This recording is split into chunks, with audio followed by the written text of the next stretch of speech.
Today on the Blockchain Report, Bitcoin surged back to 105K, and it might be because after 40 days of being shut down, Washington might finally reopen? Well, proving miracles do happen, especially when senators miss their paychecks. Trump's floating a $2,000 tariff dividend check to everybody, which is basically stimulus rebranded for people who yell socialism between tax breaks. And U.S. airports are canceling flights faster than FTX canceled withdrawals, so good luck getting home for Thanksgiving or ever. All that and more on today's show. Let's go.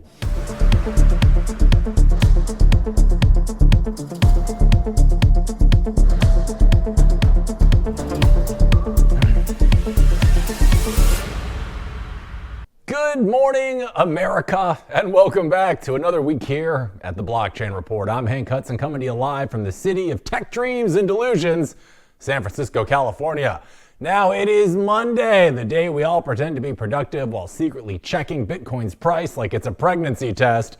And before we dive in, I need you to do the thing. Hit that subscribe button and follow RoxomTV, the Blockchain Report, and me at Hank at RoxomTV everywhere in existence. Because if you're still getting financial advice from dancing heads on TikTok, well, your portfolio deserves the faceplant that's coming its way. Now, today we've got a packed show for you. Congress is finally working to open the government back up from its 40-day coffee break. The Fed's about to inject $1.5 trillion into the system like it's on a pre-workout. And Congress might actually legalize crypto? Yeah, this week America decides if money is real or just a vibe. We're going to take a quick break, but when we are back, we're going to begin with our daily checkup of the Bitcoin price and see if it's all come crashing down yet or if it's on the way back up. All that and much more on today's show right after we return from this short break. Are you interested in effortlessly growing your Bitcoin portfolio? I sure am. And the Bitcoin credit card by Gemini earns you Bitcoin back on every purchase. Use it like any credit card. You can buy lunch, gas, or your weekly groceries, and you'll earn up to 4% back instantly in Bitcoin or one of over 50 other cryptos straight to your account. All that with no annual fee, and right now, you can grab a $200 Bitcoin welcome bonus. It's the easiest way to start building your Bitcoin stack. Just go to Gemini.com to learn more.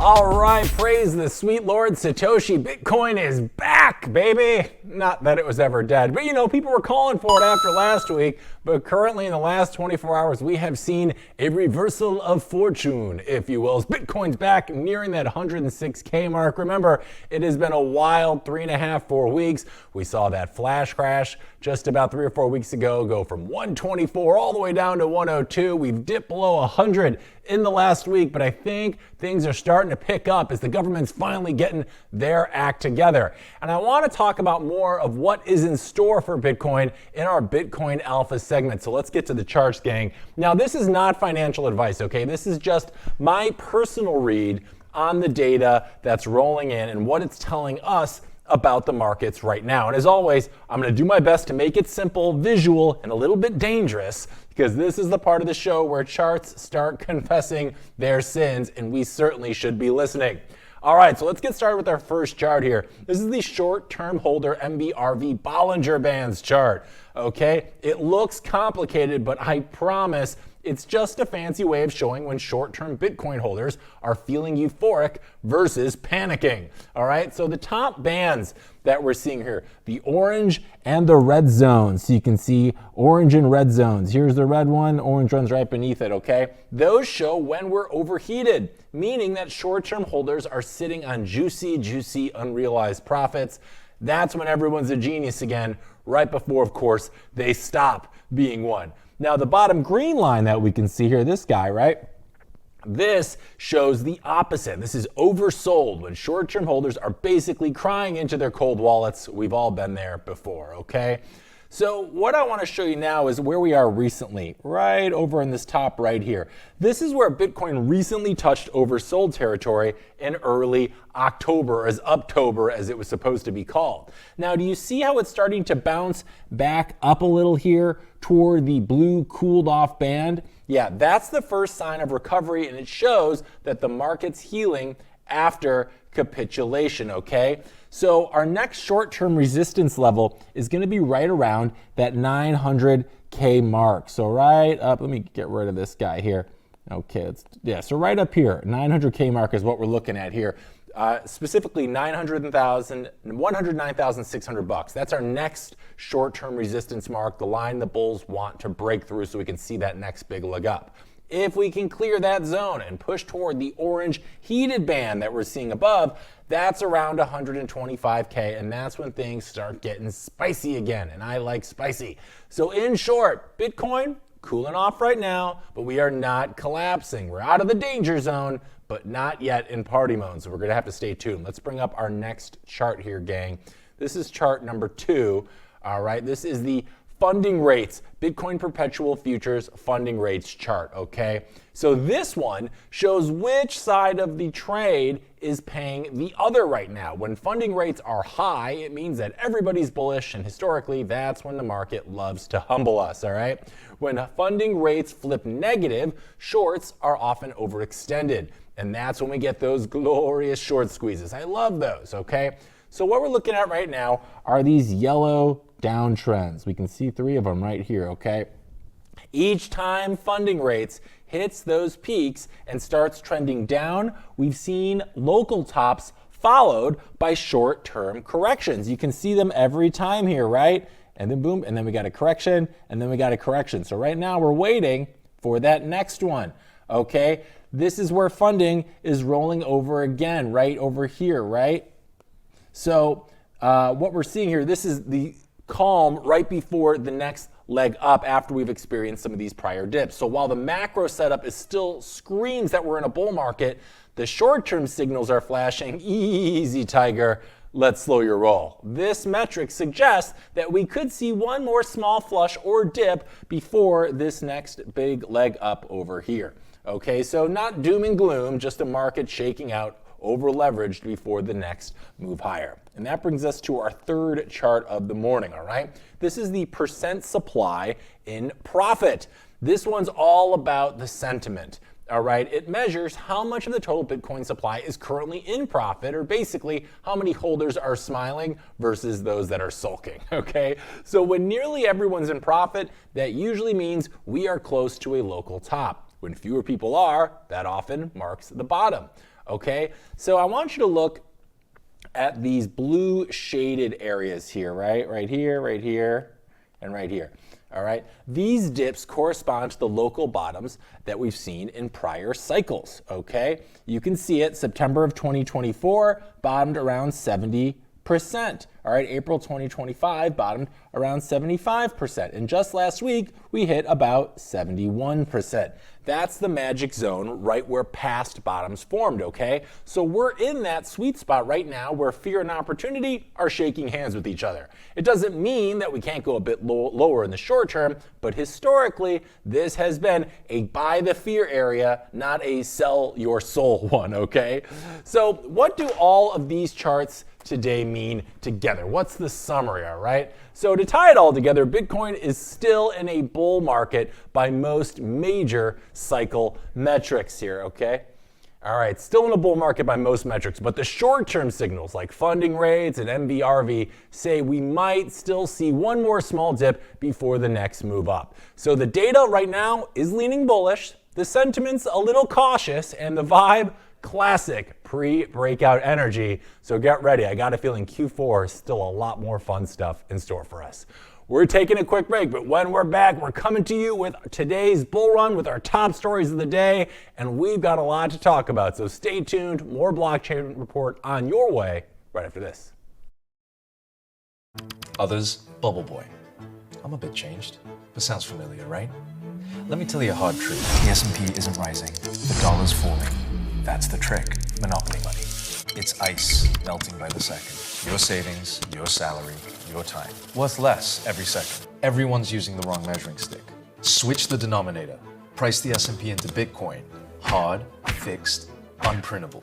Suddenly your unstoppable index, it's collapsing. And while you cling to dollars, well, Wall Street already switched. Before, you needed 2 brokers. Still getting my ninja bonus though, right? When plenty of spreadsheets, and my quant... I hate this part. I was right, and I'll be right again. If I were you, I'd thank me. You know my name's Dave, right?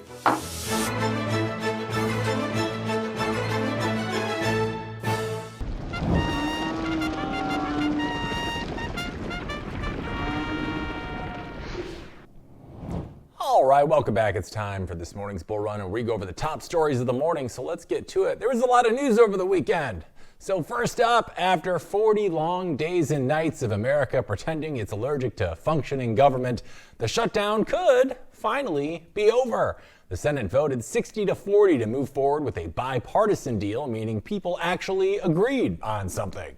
That vote was the first major step toward ending the shutdown, but the government remains in shutdown mode until the full bill passes both chambers of Congress and is signed by President Donald Trump. The U.S. has lost about $85 billion during the shutdown. 1.6 million federal workers have been going without pay, and the Bureau of Labor Statistics has basically been ghosting everyone for a month now. So yeah, the government is finally getting its act together this week, and crypto's like, we're saved. Kind of are, though. And analysts predict that Bitcoin could reach 112K in the near term. Now, they are calling this moment from gridlock to ignition, which sounds less like an economic phrase and more like a Fast and the Furious sequel. I am totally here for. Now, if inflation keeps cooling, liquidity could surge back into risk assets. We're talking stocks, crypto, even NFTs if we're feeling a little nostalgic and ready to waste some money. God, I wasted a lot of money on those. And in other news, if you haven't been paying attention to anything, we've seen Bitcoin rally in the last 24 hours because the US government might eventually go back to work.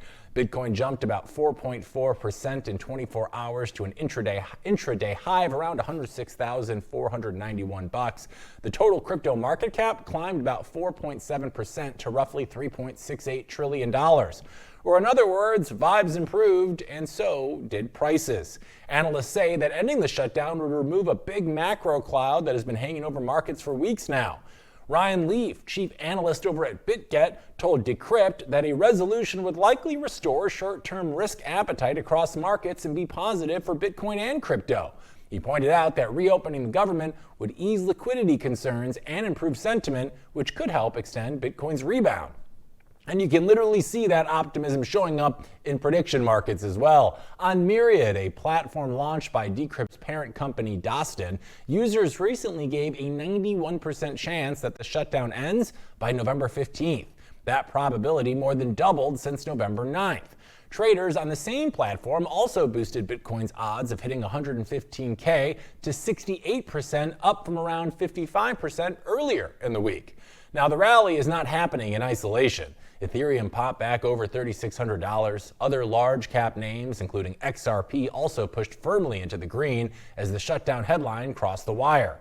Shivam Thakral, CEO of BuyUcoin, said an end to the shutdown would restore investor confidence, reduce uncertainty around federal spending and liquidity, and generally improve risk sentiment. He argued that a resolution could stabilize the dollar and treasury flows and encourage more institutional participation in digital assets. On top of that, there is bonus liquidity drama hanging out in the background, as President Trump has been posting on Truth Social about a dividend of at least $2,000 a person, not including high-income people, that he says will be paid to everyone. That language instantly triggered a flashback to the COVID-era stimulus checks that helped pour fuel on the last major crypto bull run in 2021. According to Lee, that kind of direct fiscal support fuels spending, supports corporate earnings, and increases confidence, which can lift risk appetite in both stocks and crypto. However, Treasury Secretary Scott Bessent has already tried to cool down expectations. In an interview on ABC's This Week with George Stephanopoulos, he said the so-called tariff dividend might show up as tax cuts instead of physical checks. He described it as potentially being the tax decreases already sitting on the president's agenda. Even with that walk back, the combination of a potential shutdown resolution and talk of a new fiscal support has clearly brightened the mood. Experts say that if the U.S. actually ends the shutdown by mid-November, they expect further gains in the near future. Jay Joe, senior research analyst at Tiger Research, told Decrypt that ending the shutdown should boost sentiment by adding liquidity and lifting risk appetite, and that some of that liquidity can move into risk-on assets like crypto. On the price target side, Cockrell sees a possible retest of the $120,000 to $150,000 range for Bitcoin by the end of the year. He is clear that those targets deepened on the Fed staying relatively dovish and overall liquidity improving. Now, Tiger Research is even more aggressive, keeping a $200,000 year-end target on the board. BitGet's Ryan Lee is more conservative with the range between 90 and 160K, driven by post-election optimism and the chance of more rate cuts. Nobody is pretending this is a one-way rocket.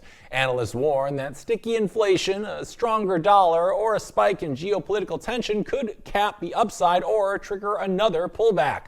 But the takeaway here is pretty straightforward. Every time Washington looks slightly more functional, Bitcoin gets another excuse to push a little bit higher. And President Trump is making stimulus checks great again. We talked about it a little bit a second ago, but this time they're being rebranded as tariff dividends because when you rename free money, it suddenly sounds responsible. He's promising at least $2,000 per person, except for high-income people, because apparently billionaires can only take so much winning. He posted it on Truth Social, which, if you're unfamiliar, is like Twitter if it were coded entirely in resentment.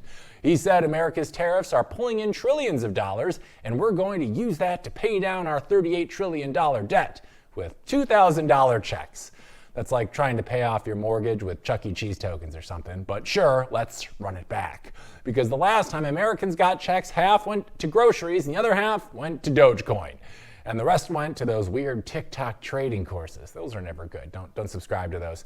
Analysts, well, they immediately lost their minds. The Kobesi letter posted, "Crypto surges after Trump announces $2,000 tariff dividends. Bitcoin then popped back above 105K. Then Bitcoin historian Pete Rizzo wrote, free Bitcoin. It's coming." Yeah, right after free healthcare. But let's not forget the last time stimulus checks went out, Bitcoin shot from $3,800 to $69,000. Then crashed so hard your Coinbase app needed therapy. Trump's been talking about this idea since October. He calls it the tariff rebate. It's basically tax other countries, then mail the money to voters. It's populism with better branding. Supporters say it'll reward hard-working Americans. Critics say it'll reward Robinhood users. But Bitcoiners, they're already lining up. Because when the government hands out cash, Bitcoin hears fresh liquidity. You can almost hear the halving chant starting again. So yeah, it's the same movie, just with a different title, Stimulus 2, Tariff Drift, coming soon to an exchange near you. Oh, I'm gonna have front row seats for that one. Can't wait. And in other news, Cathie Wood just trimmed her 2030 Bitcoin price by 12%, which at first sounds bearish until you realize she's still calling for $1.2 million Bitcoin by 2030. So I'm okay with it. Wood told CNBC that stablecoins are growing faster than anticipated, especially in developing nations like Venezuela and Argentina, where inflation has turned the local currency into confetti, pretty much. She said those countries are adopting dollar-pegged stablecoins for everyday spending, while Bitcoin evolves into the long-term store of value above them. In her words, stablecoins are usurping part of the role we thought Bitcoin would play. Or translation, Bitcoin's the vault, stablecoins are the wallet. ARK Invest had previously predicted $1.5 million per Bitcoin by 2030, but Wood says trimming 300K off the top reflects a more realistic balance between monetary layers in the digital economy. Still, she remains one of Bitcoin's loudest advocates, calling it a global monetary system that's as revolutionary as gold once was. And Ray Dalio, well, he's saying the Federal Reserve isn't managing the economy, it's air pumping it straight into a bubble. The billionaire says the Fed is easing interest rates at the worst possible time, when unemployment is low, growth is solid, and stocks are already flying higher than Jerome Powell's ego after a rate cut. Normally, central banks ease when everything's collapsing, during recessions, when unemployment spikes, or when the market's crying in a fetal position.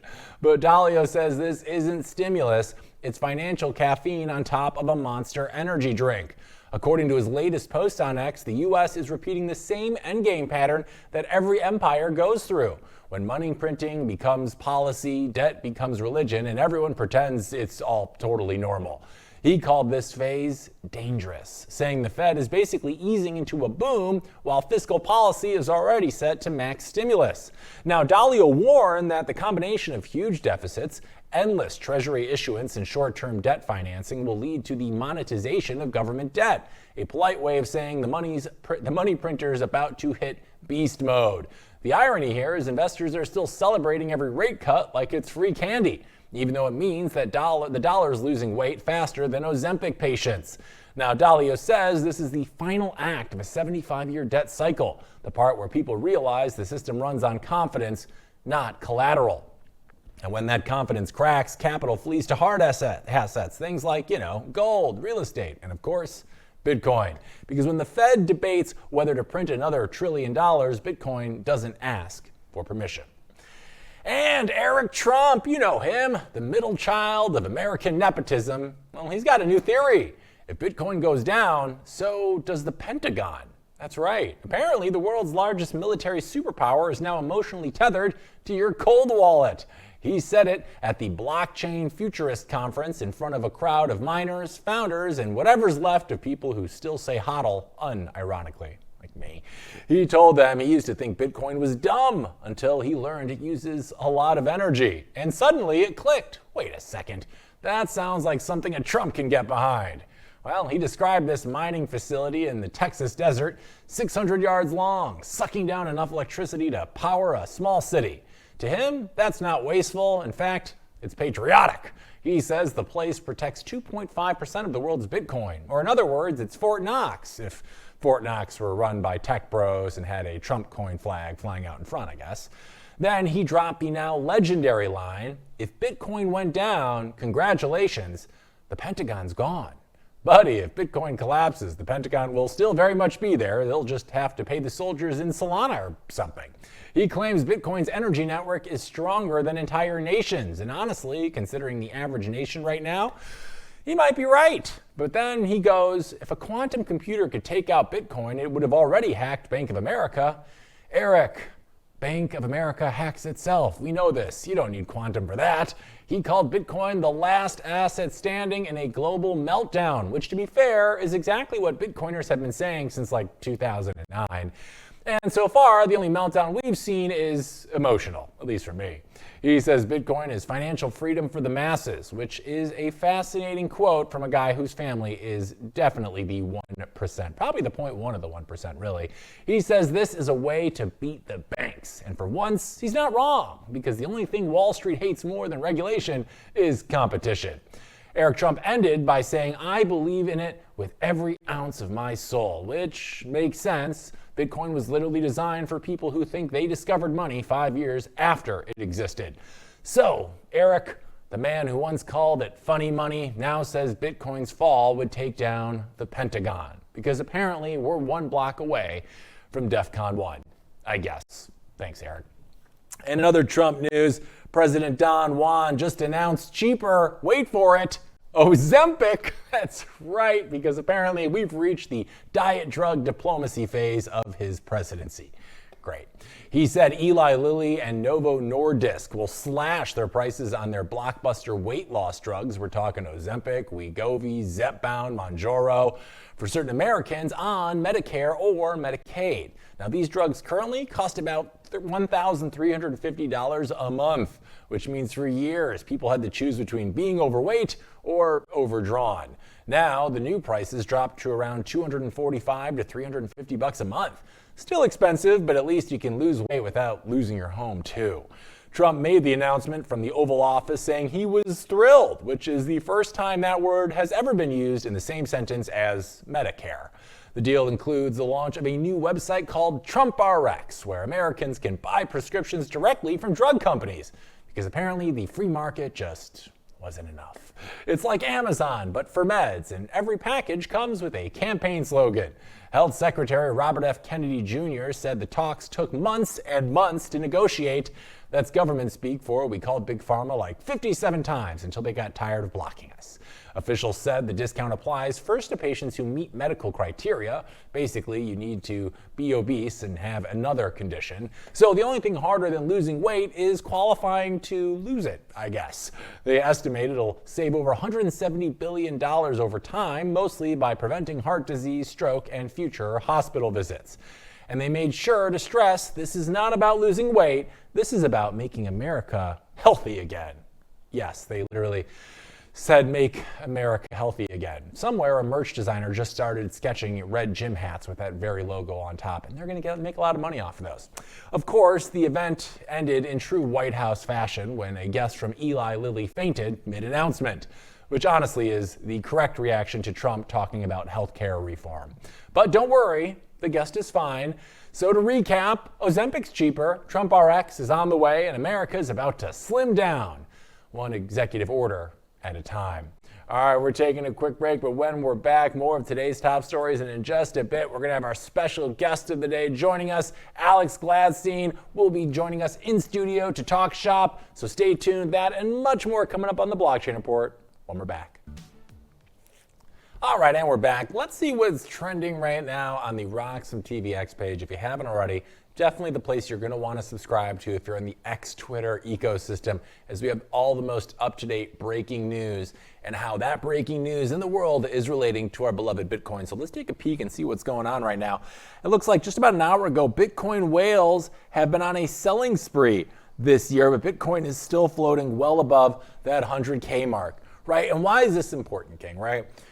We're in the midst of this bull run. This was supposed to be the biggest, baddest bull run yet, but we've run into a lot of macro conditions that have seemingly spooked a lot of long-term investors, and we've been seeing that in some of these sell-offs the last couple of weeks, right? But with that being said, Bitcoin is still doing its best to maintain that six-figure 100K psychological barrier. We've risen above it around 105, 106 right now. So it's really showing you the resiliency and liquidity that is in this market currently. We are just getting started here, gang. Just because this bull market in October isn't going exactly to plan doesn't mean that when we scroll back and zoom out, this is going the same exact place that we thought it was before, because it is. And this is just further proof. We're seeing a lot of resiliency in the Bitcoin market right now. Let's scroll down a little further, see what else we got.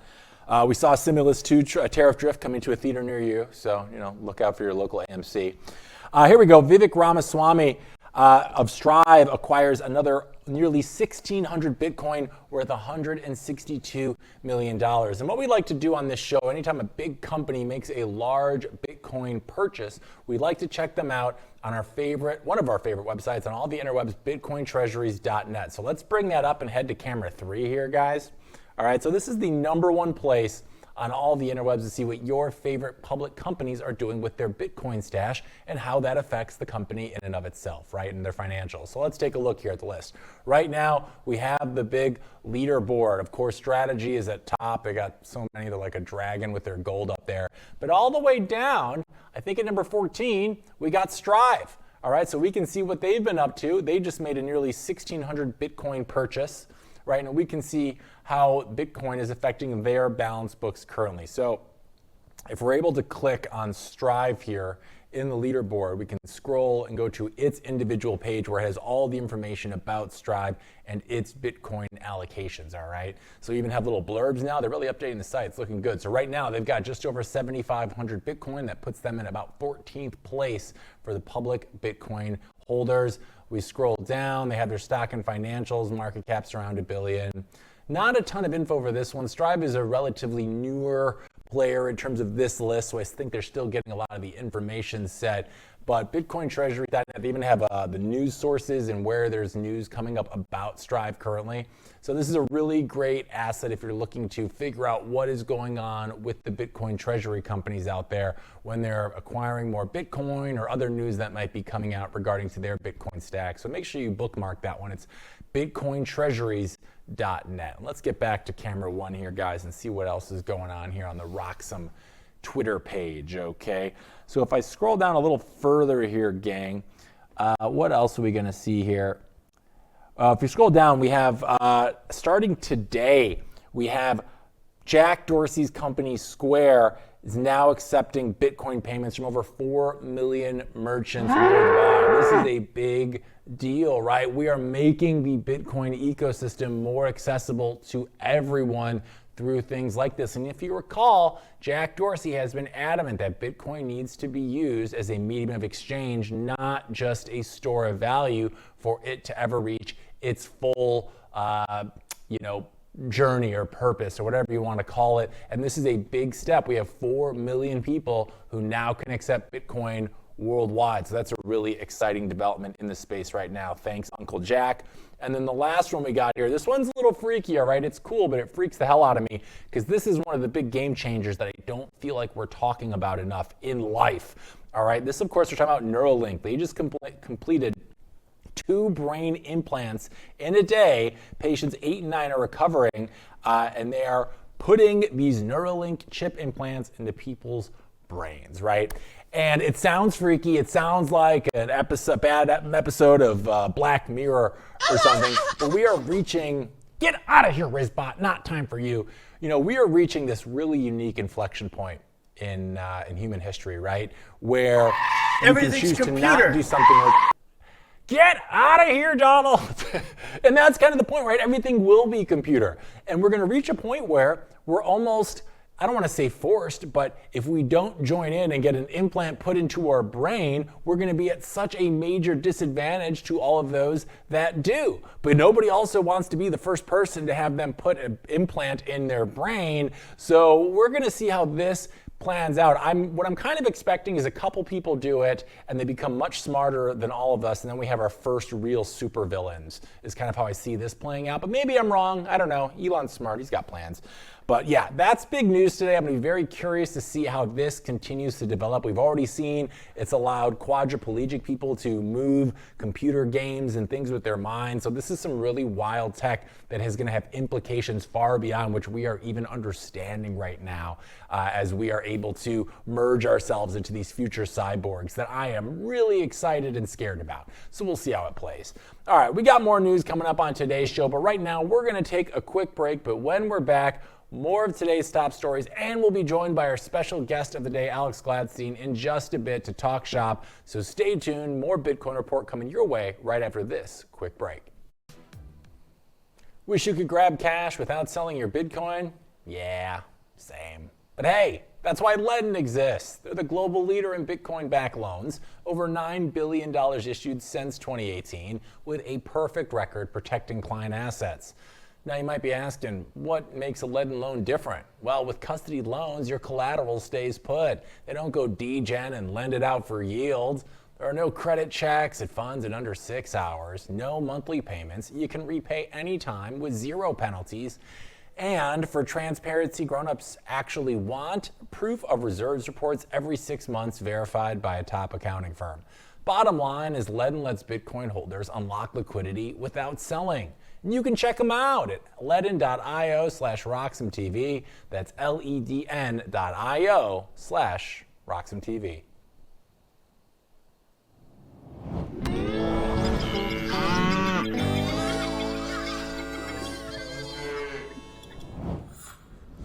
All right, it's time to see what our robot overlords are up to in some AI, AIO. So let's get into it. Mark Zuckerberg, well, he's telling his investors he's spending even more on AI next year. In fact, he told analysts, we want to make sure we're not under investing. Or in other words, we're going to build Skynet before Google does. Great. Meta's revenue rose 26% to $51 billion last quarter, so business is fine, but investors aren't thrilled that he's building data centers like he's prepping for digital war. Even though Meta doesn't run a cloud business like Microsoft or Google, Zuck says the excess computing power will either help ads or will sell it, which sounds like the business plan of a guy who really, really wants GPUs. Analysts are calling it tension between spending and results. Investors are calling it a problem. Reality Labs, Meta's hardware division, lost $4.4 billion last quarter. Even their VR headset sales are slowing down. Still, Zuck insists this is all part of a long-term AI strategy. He says the future is aggressively front-loading capacity, which is basically code for, don't worry, I swear it'll work out eventually. Very inspiring. And because when Google runs out of land, the obvious next move is, of course, outer space. The company announced plans to launch AI data centers into orbit, a project they're calling Project Suncatcher, which sounds less like tech infrastructure and more like a rejected Marvel villain. The idea is to send about 80 solar-powered satellites roughly 400 miles above Earth, each packed with Google's custom TPU processors, the silicon brains that keep AI models awake at night. Now, these orbiting server farms would beam data back to Earth through optical links using lasers instead of fiber optics, because apparently Wi-Fi is for peasants now. Google's pitch is that space data centers could dramatically reduce the strain on land and water resources, since current AI facilities require enough electricity to power small nations and enough cooling water to drown one. Plus, in space, solar panels generate up to 8 times more energy, which makes sense given there's no weather, no clouds, and no HOAs to deal with. And thanks to plummeting rocket costs, Google says space-based data centers could be as cheap to operate as Earth-based ones by the mid-2030s. Translation, the future of AI might literally be out of this world. Yeah. Of course, not everyone is thrilled about all of this. Astronomers say the growing swarm of satellites is turning the night sky into a cosmic version of bugs on a windshield. And environmentalists have pointed out that each rocket launch emits hundreds of tons of CO2, which feels a little off-brand for a project claiming to save the planet. Still, the space race for AI dominance is certainly heating up. Elon Musk, never one to let someone else steal the spotlight, says Starlink and SpaceX are also planning their own space-based data centers. Meanwhile, startup StarCloud is sending NVIDIA AI chips into orbit later this month because apparently the one thing we were missing from the heavens was GPU scalpers.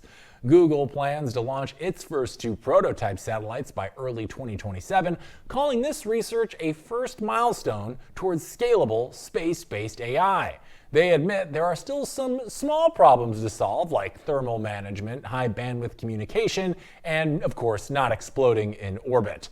But if it works, the payoff could be massive. We're talking cheap, clean, and limitless energy for AI. Because why keep your data on Earth when you can store it somewhere that doesn't even have rent? Makes sense. Smart guys. And a self-driving car killed a beloved bodega cat in San Francisco, and somehow the robot is the only one issuing the apology here. I don't like it. Kit Kat, he was the unofficial mayor of 16th Street here in SF, the store cat at Rhonda's Market in the Mission right by the Roxy Theater, if you're familiar. And for 6 years, he'd lounge on liquor counters, attack hoodie strings, pose for Instagram, and he would greet customers and neighborhood dogs like they were old friends. He wasn't exactly your typical grumpy corner store cat. He was friendly, photogenic, and had his own heating pad for the winter. Locals say he'd even wander next door to Dalva, the bar where patrons treated him like visiting royalty. The president's making his rounds, one regular put it. For people who've ever been lonely in a city, Kit Kat's little head bumps and casual charm were a reminder that community can have whiskers. Aww. That all ended, though, around 11:40 p.m. on October 27th. Witnesses told Mission Local they saw Kit Kat sitting calmly in front of a stopped Waymo Robotaxi for several seconds. Then he walked under the car toward the sidewalk just as it started to move. The right rear tire ran over Kit Kat. A bartender from a nearby bar rushed him to an emergency vet, but he didn't make it.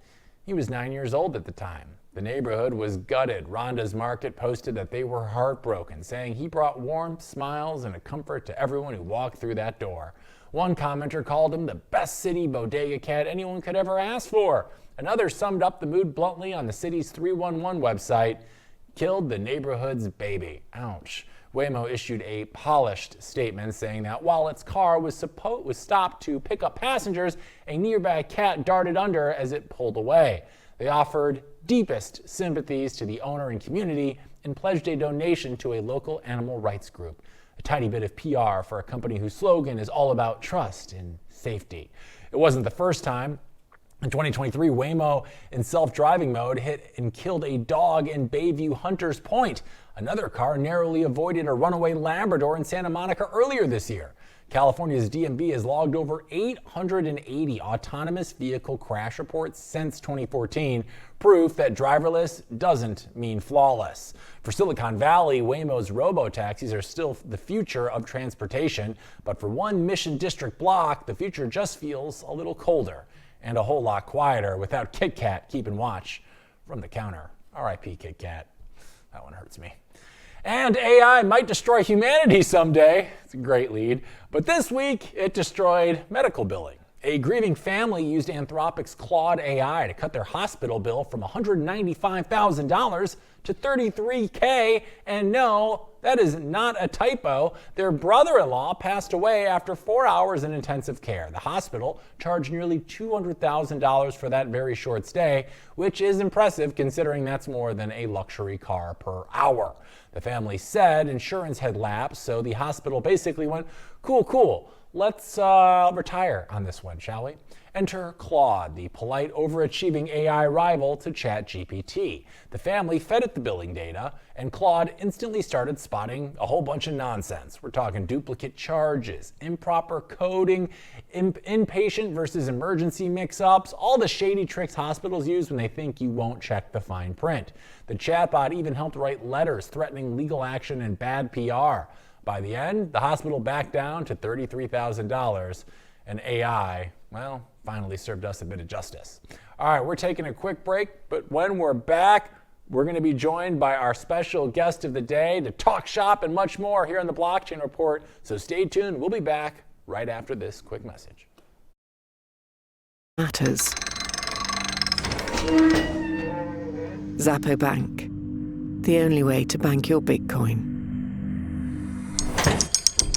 Apply now at zappobank.com. Some call me Chicken Little, others Bubble Boy. I'm a bit changed, but sounds familiar, right? Let me tell you a hard truth. The S&P isn't rising, the dollar's falling. That's the trick, monopoly money. It's ice melting by the second. Your savings, your salary, your time. Worth less every second. Everyone's using the wrong measuring stick. Switch the denominator. Price the S&P into Bitcoin. Hard, fixed, unprintable. Suddenly your unstoppable index, it's collapsing. And while you cling to dollars, well, Wall Street already switched. Before, you needed 2 brokers. Still getting my ninja bonus though, right? Fuck. Plenty of spreadsheets. And my quant! I hate this part. I was right, and I'll be right again. If I were you, I'd thank me. You know my name's Dave, right?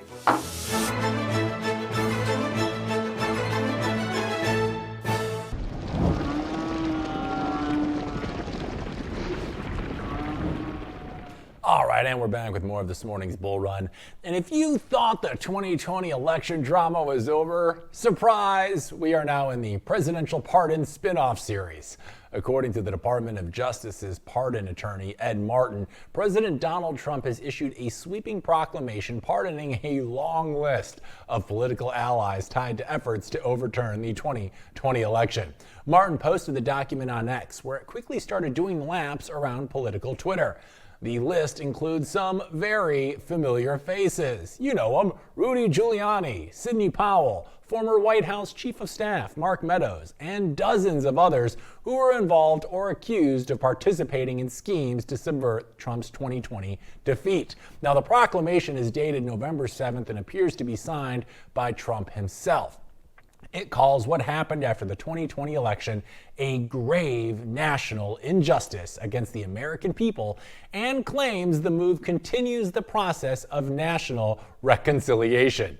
So on paper, this is less cleaning up legal exposure for my guys and more healing the nation, depending on which channel you watch. The language in the proclamation promises a full, complete and unconditional pardon for everyone named. That includes some of the co-defendants charged in Georgia for trying to overturn the election results there. Important legal fine print, though. Presidential pardons only apply to federal charges. They do not wipe out state or local cases. And the pardon proclamation explicitly says it does not apply to Trump himself. So his allies get the reset button on federal exposure while he keeps his own legal calendar. CNN has reached out to both the White House and Martin's office for comment, so expect several rounds of very carefully lawyered statements. Now, this is not the first use of clemency in recent days either. Last week, Trump granted clemency to a retired New York City police officer who was convicted in 2023 for stalking a New Jersey family on behalf of the Chinese government. He also pardoned former Major League Baseball star and cocaine enthusiast Darryl Strawberry for a 1995 tax evasion charge. Supporters of the move will say this is about undoing what they view as politically motivated prosecutions tied to 2020 and finally moving on as a country. Critics will say it is rewarding people who took part in efforts to overturn a democratic election and sends the message that if you are loyal enough, the system will eventually forgive you. Either way, the headline today is pretty simple. The 2020 election is back in the news, and a long list of Trump world figures who once faced federal legal jeopardy over it are waking up with something very close to a clean slate. All right, we're taking a quick break, but when we're back, we're going to be joined by today's special guest, so stay tuned. All that and more coming up here on the Blockchain Report when we return.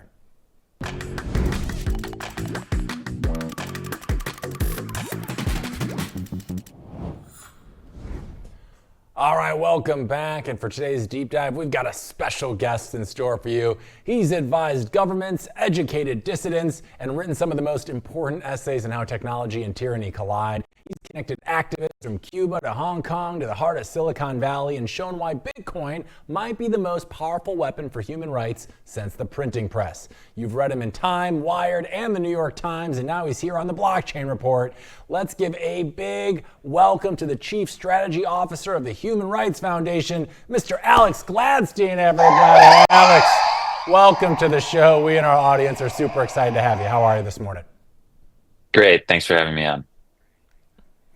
Yeah, no, the pleasure is ours. Alex, we got a lot to unpack today, my friend. You have spent a lot of time. I've got more than a decade at the Human Rights Foundation and Oslo Freedom Forum, connecting dissidents, journalists, and activists with technologists and thinkers. When you look back, what originally pulled you into this kind of work instead of a more traditional foreign policy path of sorts? Yeah, well, I was fortunate to have a spot at the Human Rights Foundation when it was just starting, and I got a chance to learn from some of the most amazing people, some of the visionaries in the field of advancing liberty. Thor Halvorson being the person who created the Human Rights Foundation and who I learned so much from, and we got a chance to network with all kinds of movements and people around the world and understand what they needed. And along the way, we realized they were having a lot of problems with money, not necessarily with having money or earning money, but with moving money around and with having it frozen and devalued and surveilled. And a lot of them were turning to Bitcoin over time. So we got very interested in that. And, that's what I've been trying to work on ever since, is trying to make sure that people who need freedom money have freedom money and can learn about it and have access to it. Love it. It's literally fighting the good fight, so I'm here for it, Alex. And in your books and in some of your talks, you often highlight that most of the world doesn't enjoy what you call financial privilege. Can you remember like a specific trip or maybe a conversation with an activist where you first realized that money itself was one of the main weapons dictators use against people? Yeah, well, Thor himself is from Venezuela, and I worked at the time with quite a few Venezuelans, and I think Venezuela is the most obvious example. It's in many people's minds of vivid hyperinflation and vivid sort of statism when it comes to the monetary system. People have images in their heads of Venezuelans with essentially wheelbarrows of cash. It's sort of like the modern Weimar Germany. Of course, there's other examples too. Too many to count. Unfortunately, Zimbabwe, Iran, Turkey, Nigeria, Argentina, Cuba, so many others. And that's something we started to understand, is that the fiat money system is just completely broken, and it may work for some people decently enough. Even in the places where it quote unquote works, no one in their right mind would save cash. It loses money every year, guaranteed. So it's interesting. Even in advanced economies, you're told that money is not a good store of value, and but that's fine, because you could just obviously just invest in stocks. They grow really well, and you start to realize that this whole system's so broken because only a handful of people on Earth, relatively speaking, can invest in stocks and government bonds located in the U.S. And for most people, their savings technology is terrible fiat money or sheet metal or cattle or something like that. And the ability to upgrade to Bitcoin, which has been the best investment in the world since it was created, is just really amazing. So, we started seeing it as money that was open for everybody, and especially useful for those who were being persecuted. Yeah, absolutely. And I've read that you many times have called Bitcoin freedom money. So Alex, what was the actual moment you stopped viewing Bitcoin as this curious tech experiment and started seeing it as a serious tool for human rights and civil resistance? What was that process like? Were you apprehensive toward getting on the Bitcoin train at first, like many of us were, or what was your journey like? Yeah, I was very skeptical. Maybe not aggressively skeptical, but I just didn't get it. I'd been exposed to Bitcoin very early, 2011, 2012 era, and I thought it was curious, but I was interested. I mean, we even started accepting Bitcoin donations in 2014. We ran a campaign in 2013, but I just didn't quite get the central nature of it until probably late 2016, early 2017. And that was certainly an interesting time to start getting into it. 2017 was a crazy year in Bitcoin, obviously. Yeah, just kind of probably a confluence of things. I started learning more about it. Started watching a lot of Andreas Antonopoulos videos. And I got to watch the whole, kind of the block size wars kind of come to a finale. And all of that happening really educated me about Bitcoin. And then I had to still learn a little bit more. It took me another year probably to fully understand that Bitcoin was freedom money, but not random altcoins that purported to be freedom money. That took me another year probably. So it was a long journey, but I'm happy I undertook the journey. It's been very, very good for us, very good for the human rights movement, very good for the organization. It helps make activists unstoppable. So it's been a real adventure. Yeah, no, I mean, in your story, it resonates, or it sounds a lot like a lot of people's stories that I hear in this. There's an initial skepticism, and everybody always laments that it took them a little longer to wrap their head around it than they wish it did, for obvious reasons. But we're glad to have you here now, that's for darn sure. And before Bitcoin, the Human Rights Foundation was already supporting free speech and legal defense and direct aid. So my question is, Alex, how did you personally help push the organization towards starting to treat Bitcoin as part of its toolkit? Was there resistance internally, I got to imagine, or did people just immediately get it once you kind of, gave them more info on it? Well, I mean, it's weird, right? If you haven't considered money, the technology of money, as part of the human rights struggle, to start bringing it in, people are uncomfortable. But I would say my colleagues were super supportive and extremely visionary. Most of them came actually from countries where money was used as a weapon against the people, where the system had collapsed, and they saw the value. So I'm blessed to be surrounded by people who supported me from essentially the beginning, from when I wanted to start doing it. So that's been very fortunate. Had we had a different group of people leading the org, I could have ended very differently. So yeah, just very blessed. They not only were patient and empathetic and understanding with me, but also supported enthusiastically this, through all the ups and downs. Yeah. Although it was mainly ups, but it's been a roller coaster. I'll put it to you that way. Yeah, I mean, certainly must have some open-minded and forward-thinking colleagues for them to offer you so much support early on when skepticism would totally be understandable. Yeah, well, I mean, especially and when now it you've written, crashed. Go ahead. Yeah, I mean the crashes are tough when it goes from 20K down to 3K or whatever, and when it goes from 69K down to 15K, that's people are like, oh, are you sure? And you have to really have Yeah. belief and confidence, right? It's super, super tricky. But I mean, I just sticking in it for a while gives you the confidence, right? Because if you believe in it at 2K and then it goes to 20, but then it comes back down to 3, I mean, you're like it's still up from where before. So you know it's Yeah. not dying. You just know it's going through a very strange adoption cycle. But anyway, yeah, it's been a roller coaster, that's for sure.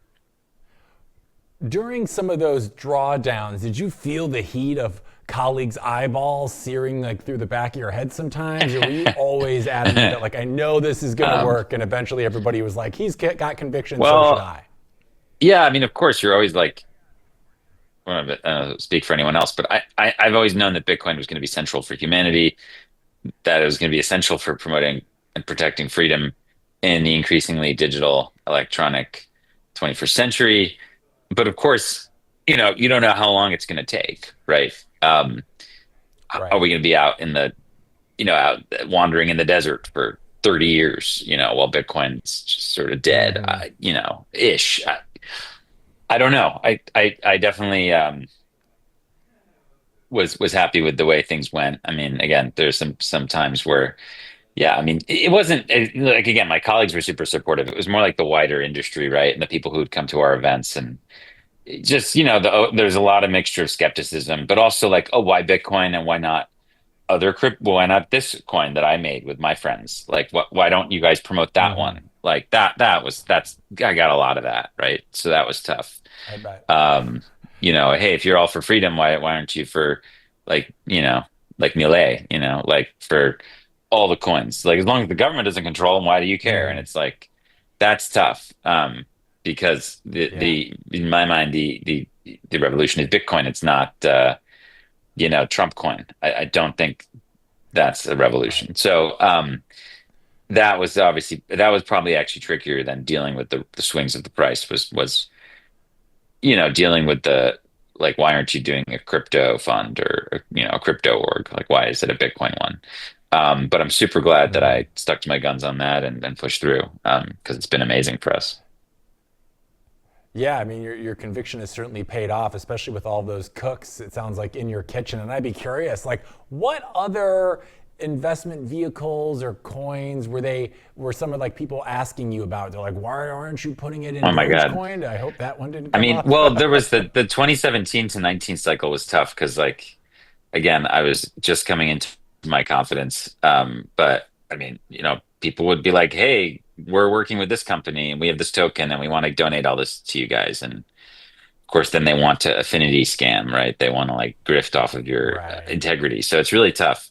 I mean, look, people made some altcoin donations. It's fine. But what I noticed was, like, first of all, they'd be very ungenerous. Meaning, like, you can see how much money they have, and they'll give like 25K or something, and it's like, okay, thanks, but I mean, let's be Yeah. clear here. I know that's not much for you guys. And then they would just like disappear, and they weren't actually interested in building community or being in it for the long haul, and then they're gone, and they're trying to do a quick deal. Very, you know, short-term mindset, not a long-term thinking Right. thing. Whereas the Bitcoin donors, they got like way more engaged early. Like they're there they're along for the ride. You know what I mean? Right. So that was interesting to note as well, and very affirming, actually, I think, in our strategy to be, focused on Bitcoin. Um, Yeah. but yeah, like we'll if you want to, if the Ethereum Foundation wants to give us some ETH, that's great. I mean, we're going to sell it. We're not going to hold the ETH, but we'll sell it for dollars and we will use it for program expenses. But I think you just see less of that now because the sort of the gig is up. There was a gig for like 3-4 years there. Was. 2017, 2018, Hmm. 2019, 2020. Yeah, like you could like mint a token, claim it had some sort of freedom properties, and like you could like, affinity scam with it. And like that's tougher to do now. Tougher Right. to do now. Tougher to do now. So it's tougher to spin up a new coin and claim that it's got all this, like, impact for the world and credibility. You just don't really see that anymore. But man, it was Hmm. hard in that early cycle because also you'd have these influencers who'd be like, "Oh, Bitcoin's amazing," but also Right. like buy my shitcoin, right? Yeah. So it's like it Right. was confusing as a lot of us were coming into the space in 2016, 2017 to have to deal with that.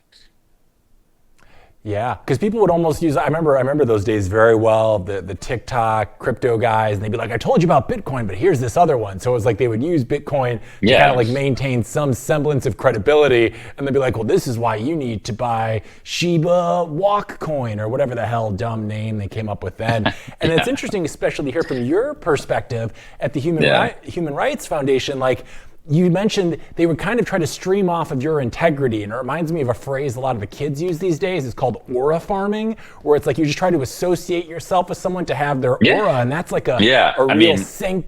exactly. Yeah, that's No, but they were crazy. successful a lot, right? They would go to these like Oh, Amnesty International or Red Cross, and they would do a private blockchain project, and this is ridiculous. But like there was so much of this going on at that time. But look, we're moving yeah. forward. We have incredible tools now. The wallets are so much better than what they used to be for self-custodial Bitcoin use. The usage is off the charts when it comes to communities being built around the world focused on Bitcoin and the merchant Hmm. adoption. It's 'cause, like you had that era back then, 2013 on-chain zero conf, like you had all the Roger Ver stuff. It's just like going to like some random store Hmm. and trying to convince the person to like accept Bitcoin, but they didn't know what Bitcoin was. Like it has to be done very differently, and I think it's being done really well right now. And obviously, it's amazing. Hmm. Today's the day that Square merchants are able to accept Bitcoin. Right. There's 4 million small businesses. I mean, that's so big. Yeah. Huge. It won't change the world overnight, but it's like such another great step. And then you have a lot of things going on that people are unaware of, where in America, where in other countries you can essentially use an app to pay for almost anything in big countries like Kenya, um, Hmm. other places like Ghana, Costa Rica, Brazil. Uh, they're working on it in some places, and in other places like Kenya, it's like pretty dialed, where like you can just basically pay anybody in Kenya, but with Lightning. So, um, Wow. there's a lot of people in the wider crypto community who remember Lightning from 2017, 2018 when it didn't really exist, and then it came out and it like didn't really work very well, and then they just like stopped using it and they forgot about it, and they basically said it was a scam, and like those people haven't used it ever since, and it's like come such a long Right. way. I couldn't imagine using Bitcoin without it. It's phenomenal.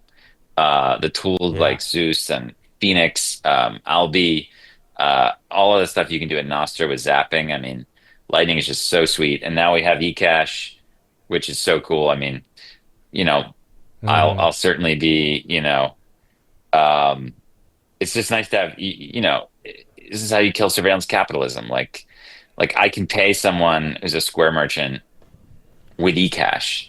They receive Bitcoin, but like I'm protected as the payer. Like they don't know anything about me. There's no blockchain Right. analysis. It's freaking eCash. It's like as private as it can be. So I think that's really, really nice and moving in the right direction. And, you can start doing that with all of these other things too. In these other countries, Hmm. they have all these lightning integrations, so you can start spending Bitcoin. So yeah, I think we're heading in a world where we're going to be spending Bitcoin a lot more as freedom money, which is very important. Yeah, I mean, the ecosystem feels like it's, fundamentally changed from where we were just a couple of years ago. And, we kind of touched on it earlier. We're really at that point now where I think people are understanding there's Bitcoin and then there's crypto. And we used to just kind of lump them into one thing when that certainly doesn't seem to be the case anymore, at least quite as much. To the point where, you've written quite a few books yourselves, the Little Bitcoin book, Check Your Financial Privilege, and most recently Hidden Repression and Why Bitcoin is Freedom Money. So my question, Alex, is how did your thinking evolve from Bitcoin is interesting to I need to write books and essays explaining this to both activists and policymakers? Like, at what point did you realize that there was a lot more to this that people need to know, and you wanted to be the one to help be a catalyst for that change of how people view Bitcoin? Well, just using what I had in front of me. I mean, I had a lot of networks and relationships from my long career doing human rights work, and a lot of those journalists and policymakers are interested in Bitcoin stuff. So let's use that, right? So that's how I was able to get this done. The Why is Bitcoin Freedom Money in the Journal of Democracy here. So this was in the print edition in October, and it's one of the most widely read political science journals in the world, and it's very important for students and for professors around the world. And they're all going to learn about why Bitcoin is freedom money and why it's important for activists. So that's something that I was able to do through that. So I want to keep cooking in that department for sure. I love it. Keep spreading the gospel, brother. And I want to change gears a little bit, and I want to talk a little bit about Meanwhile, okay? So for people that are hearing that name for the first time, can you just tell us in your own words, like, what is it, and how does it connect the work you've been doing for years through the Human Rights Foundation and the Oslo Freedom Forum? So what is Meanwhile? We'd love to learn more. What is what? Meanwhile? Yeah. Did I get that right? Meanwhile. Yeah. Meanwhile, like just what is in the middle or what? No. I maybe my information was wrong here. I had you connected with a project called Meanwhile. Did my information? No. Do I got to fire an intern? I can. No, it's fine. I've never heard of it, but I can talk about Oslo Freedom Forum he's gone. for sure. It's okay. Yeah, I would love to know about the Freedom Forum. So tell us more about that. I apologize for the misinformation. It must be fake news. It's okay. It is a festival for freedom that we do in Scandinavia every year. It's going into its 18th year. It's taught us a lot about events, bringing people together, why that's so important. I love doing events. I think events are so important, especially in this increasingly, gamified AI virtual world. Bringing people together in person is really powerful, and we've gotten increasingly good at it. And one format to do that is a small gathering, which I like to do. Those are great. But another format is a big gathering, 1,500 people, 2,000 people, and listening to stories together and interacting together. And we have a whole theater program, and we usually make an effort to have a pretty robust Bitcoin element to that. So again, this is another area where we can take a mainstream audience of people interested in general human rights and freedom issues, and then provide some Bitcoin education on the side. So this is kind of like what we've been doing for many, many years. And it works well. I mean, you don't want to force Bitcoin on people. It's a voluntary phenomenon, but if you offer it there, the activists are going to get curious, and then they become orange pilled, and that's led to the rise of a new thing, which is the Bitcoin activist, which is an amazing thing that we've seen be born in the last 5 years, which is this family of basically really well-known human rights defenders or democracy advocates who have integrated Bitcoin into their operations and have become very successful Bitcoin advocates as well. And it's given them like a new superpower in many ways. So it's so cool to see. So we love the Bitcoin activists. So we promote those. Yeah. As someone who's always seemingly doing a lot of things to help orange pill the world, Alex, like, what do you find is the best way to go about orange pilling somebody, especially a lot of those people out there that are just like, it's new tech, I don't want to be part of it, I'm a gold guy. Like, is it just kind of present them as much info as they can and let them make the decisions? Do you kind of like have to sit them down and press them a little bit? But like, through your experiences, how are you finding is the most balanced way to go about orange pilling? Look, I'll mention it. If there's curiosity, I'll follow. but I'm done trying to force people. There's a Yeah. Satoshi quote somewhere out there about, we don't have time for that. But look, now, there's enough curiosity where people are open. So it's a lot easier. But yeah, I mean, 5 years ago it was friggin' tough. I remember, Yeah. giving talks 5, 6, 7 years ago where I was scheduled to give a talk about it. And in the afternoon before I went on stage, Bitcoin's price collapsed by 50%. Things like that would happen. And I would just be like, man, Yeah. all right, I got to go do this. And I'm going to do it. And hey, look, there's a sale. It's on sale. And hey, it was 2K, 3K, 4K, 5K when I was doing it, a lot actually on big stages in front of a lot of people. And, I hope people listened. They probably didn't, but I was trying to explain to them. But, this is the joke, is like everybody wants to buy it when it's up and they don't want to buy it when it's down. And, it usually ends poorly for them. But anyway, we're moving up. Numbers gone up. Yeah, but freedom has gone up too. And that's what I'm all about. And you can stay tuned. Follow us at the Human Rights Foundation, hrf.org. Follow me on X at Gladstein. I've got my Nostran pub there in my profile. Follow me there. I appreciate it, and I thank you for having me on.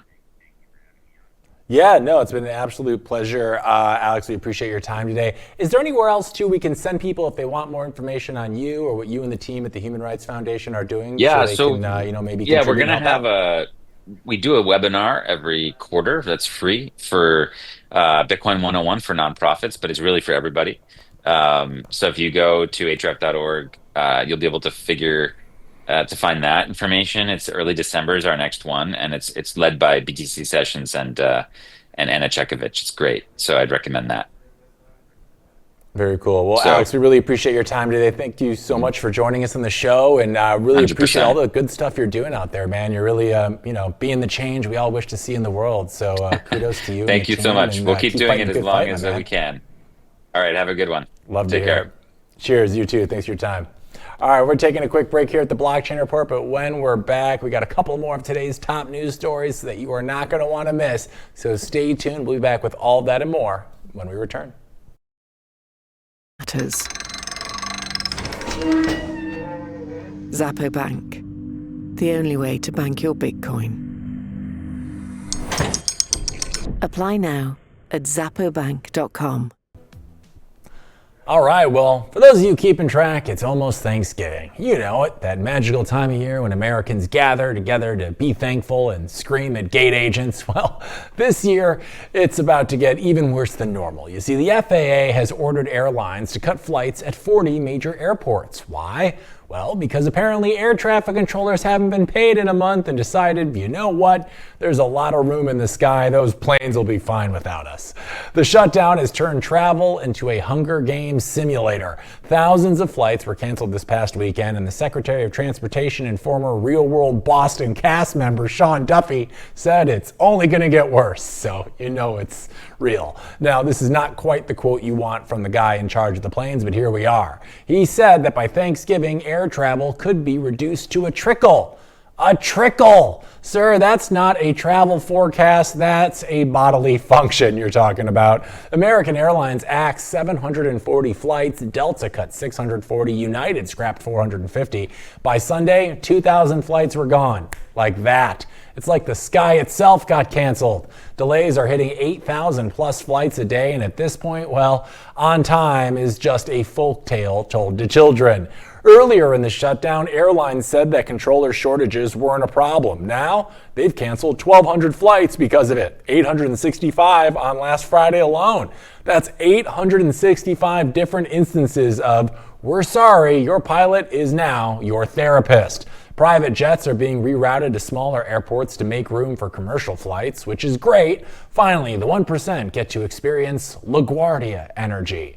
Retirements among controllers have jumped from a 4 a day to up to 20 a day. Because when you don't get paid, retirement starts looking like early freedom. Regional carriers like SkyWest and Republic got hit the hardest, canceling up to 23% of their flights. Chicago O'Hare is delayed, Denver's chaos, and Atlanta's controllers are playing hooky in record numbers.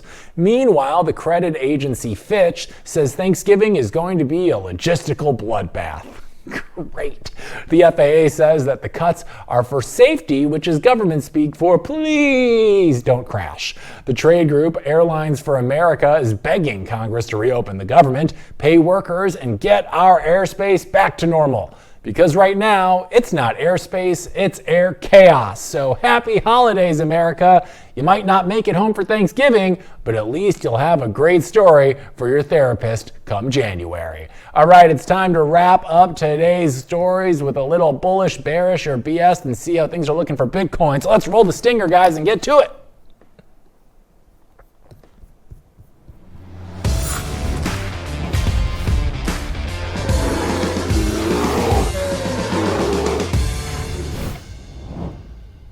All right, boys and girls, it is that time of the day where we wrap things up with a little bullish, bearish, or BS. This is where we recap today's top stories and decide how things are looking for Bitcoin going forward after our recaps here. All right, so let's get started with the first one. Well, if you don't remember, if you haven't been paying attention, after 40 days of bureaucratic chaos, the U.S. government appears to finally be reopening, restoring paychecks to 1.6 million workers and rebooting frozen economic data. Markets instantly reacted, stocks climbed, and Bitcoin popped back above 106K briefly as traders priced in a return to normal. Analysts now expect political stability, lower inflation, and renewed liquidity, a combination that could push Bitcoin toward 112K in the short term.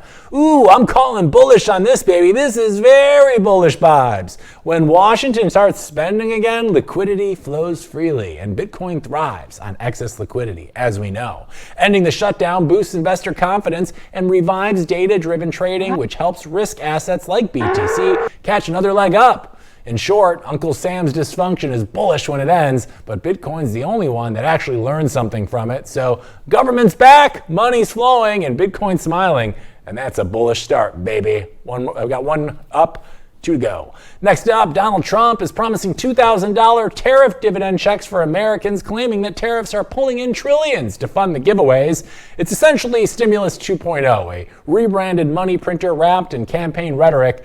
Markets perked up almost immediately, with Bitcoin and risk assets climbing as investors priced in another round of fiscal sugar highs. Well, you gotta be bullish on this one too, right? Every time the government hands out free money, Bitcoin gets a raise. Retail cash injections spark speculation and liquidity, especially among younger investors who view crypto as a hedge or a lottery ticket. So whether you call it stimulus, tariff rebates, or economic fan fiction, it's bullish for Bitcoin in the short term and inflationary in the long run. So free money equals more buyers, which equals bullish for Bitcoin. So too bullish. Let's see if we can get the clean sweep. Last up, the FAA has ordered airlines to cut flights by up to 10% at major airports due to unpaid traffic controllers walking off the job. Over 2,000 flights were canceled this weekend, and officials warn that things could get worse before Thanksgiving.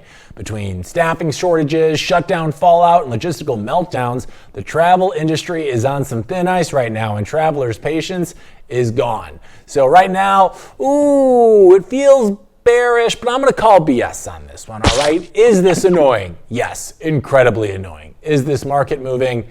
Not really. Flight cancellations don't really do much for Bitcoin unless someone starts paying pilots in Satoshis. This is merely background noise for the macro picture, a logistical mess that doesn't change liquidity, sentiment, or adoption in any meaningful way. So flight delays don't really move Bitcoin, so I'm calling BS on that one. So today's final tally. We got two bullish stories and one steeping pile of BS, which means today is a clear win for the orange coin. The government's reopened, Trump's warming up the stimulus cannon, and liquidity's leaking back into the system like a fire hose. Short-term turbulence aside, the trend is still upward, and Bitcoin's momentum looks ready to test that 110 to 112K resistance level in the upcoming days. So today, we're feeling bullish, baby. Whew! Well, that's a wrap for today's Monday episode of the Blockchain Report, gang. If you haven't already, do the thing. Make sure to like, follow, and subscribe to RoxomTV, the Blockchain Report, and yours truly at Hank at RoxomTV on all platforms you choose to do your doom scrolling on. And remember, from Tuesday through Friday, so that's the rest of the week, we are back to our normal time of 8 a.m. Pacific time to 10 a.m. PT. So today it was 10 to 12. The rest of the week we're here from 8 to 10 a.m. Pacific time every morning for your Bitcoin pleasure. All right, gang. So as always, thank you so much for tuning in, and I will see you all tomorrow for more of the same. And until then, stay safe, stay informed, and please always hodl on. See you mañana.